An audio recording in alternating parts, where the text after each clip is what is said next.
iconic sound of the Queen conch, it is the call of opportunity. You could pay your bills, feed your family.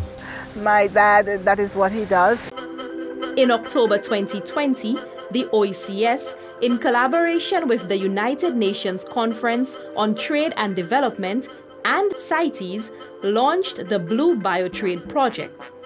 It was financed by the European Union through the RIGHT program. I want to situate this in the context of the OECS Commission's work plan. The Blue BioTrade project aims to empower fishers and small-scale coastal operators from Grenada, St. Lucia, and St. Vincent and the Grenadines to produce and trade Queen conch responsibly.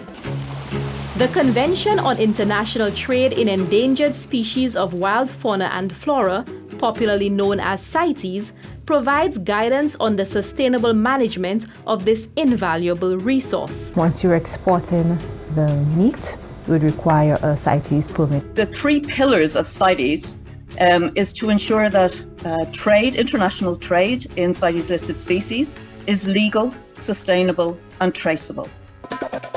In 2020, conch made up 62.7% of St. Vincent's exported fish and fish products. We ship to Dubai.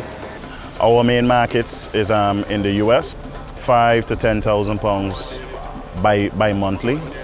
A pound of conch is $30 US. We are actually moving it to a new level of sophistication, a new level of value, and a new level of prosperity.